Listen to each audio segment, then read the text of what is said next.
Hi everyone, this is Terry. Would you like to know how to create this design yourself and on your dream machine or on your Destiny? Well, stay tuned. I'll show you how to do that. Let's go ahead and choose return. We'll group everything together so that I can delete it, and I've already saved it to memory, so it's okay.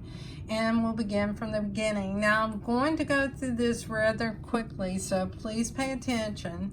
And the first thing I'll talk about is let's add the design in the center. So we'll work from the inside out, and we'll go into category 5, category 1, and we'll go down to stitch 160 and select it. Choose set. Go to edit, and in edit you want to resize it. Select the option, the second option over here, because you want to resize this and increase the stitches. Make it as large as you can make it. You'll hear a beep, an audible sound, if you haven't turned it off in your settings. Choose OK, go to your thread color, recolor it to red, and choose OK. Now go to rotate it 90 degrees to the left, and choose OK. Now what we're going to do is we're going to add a shape on the outside of this. And the shape that we'll add, we'll choose add. We'll go to shapes, and we'll choose from the shapes that are here, and we'll select the number 9. And this is a little scallop shape that looks like an eyelet. We'll choose set. Now you may want to space this out and make it a little bit larger. We'll go to edit. Since it's a shape, it's a vector file more or less, and you can resize it, and you don't have to worry about the stitches or density. Choose OK. Now I'll go ahead and recolor that as well while I'm here. So I'll go in and let's make that a hot pink, and we'll choose OK. Now the next thing I want to do is to create a boundary around this by choosing a stamp. So I'll choose a stamp, and what I'm going to do is increase the distance around this stamp. This is going to be saved from my design center. So we'll save that to my design center and choose OK. Now we'll add another shape around the outside, so we'll choose add. We'll go back to shapes, and this time we'll go back and we'll create the circle shape again. We'll choose set, and let's make this larger. So we'll go to edit, and what we'll do is go to size, and we'll make this larger so that it gives us a little area between those two, and we'll choose OK. Let's go ahead and create a stamp again. And on this case, we don't need to increase the distance, and choose OK.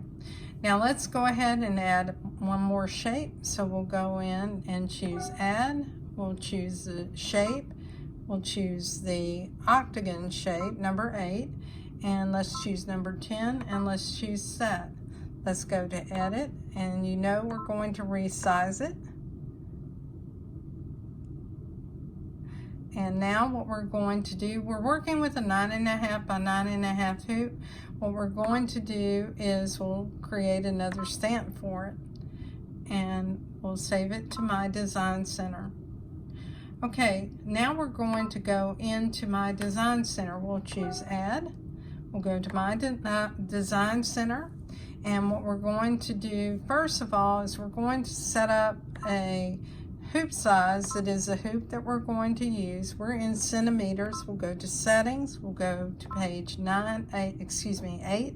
We'll select inches. We'll choose OK. We'll choose OK again. Actually, I meant to choose the 9.5 by 9.5 hoop, and we'll choose OK.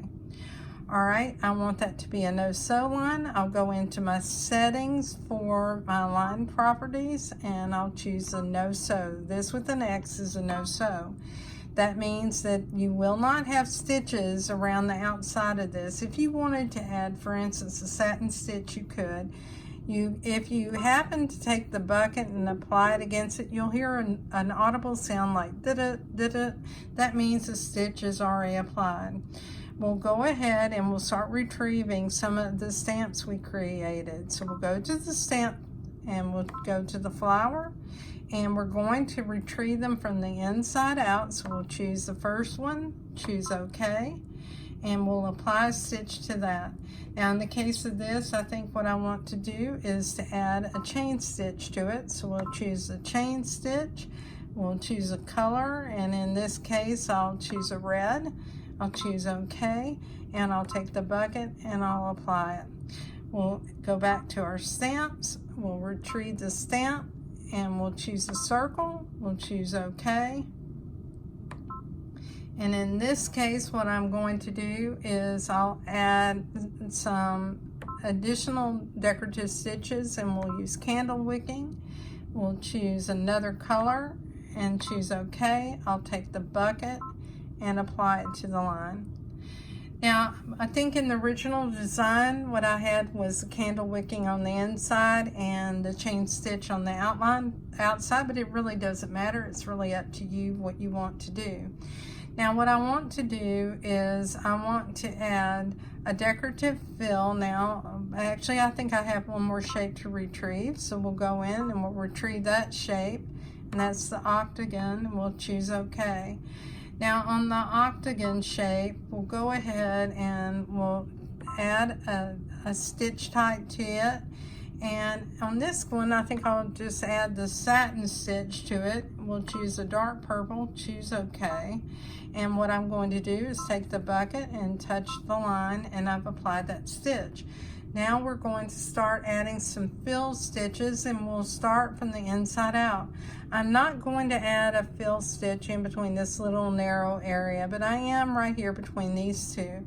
So what we'll do is we'll go in and we'll select, first of all, stippling. We'll choose a orange color, choose OK, and we'll take the bucket and we'll touch it right here.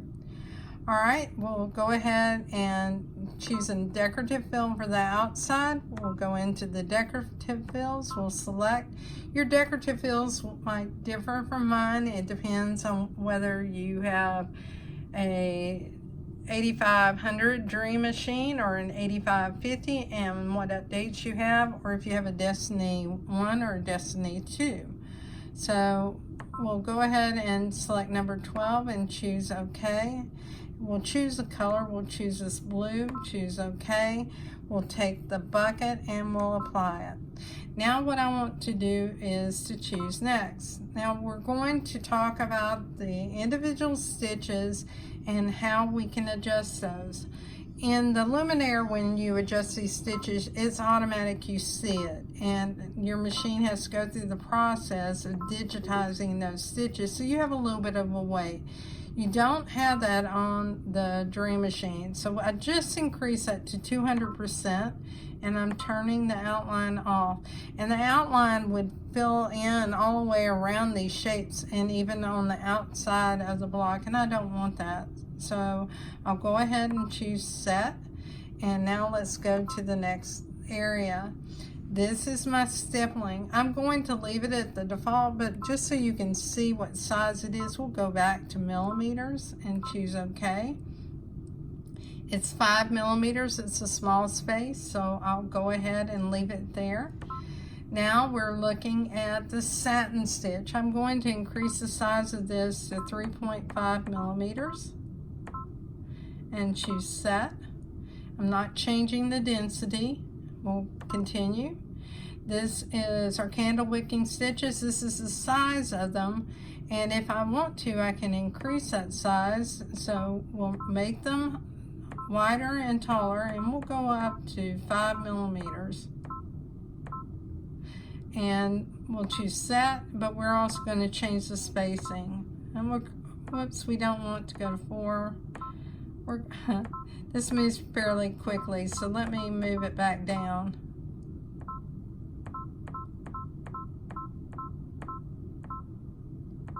And we'll choose set. All right, now the next stitch is our chain stitch. I'll leave it on 4 millimeters, but I don't want it to repeat 5 times. I'm going to have it repeat 3 times, or let's leave it at 3 and choose set. Okay, save it to the pocket. And so I'm saving saving it to my machine. The reason you want to save it is if you have to go back and edit it, you have to save it before you go in and move it over into embroidery. And here it is. And I really like the appearance of that, so I'll go ahead and choose set, and choose OK. And here's our embroidery design. Now, it's the same if you go up here and you view this. You can see this on the screen, and you can watch it with the stitch player. And just like I tell people when I show this on the luminaire, there's some things that you're not going to want to sew out, like these black shape outlines. And if you did sew them, you would sew them with the color of the thread that's stitching over it. So what I would do is I would avoid sewing those.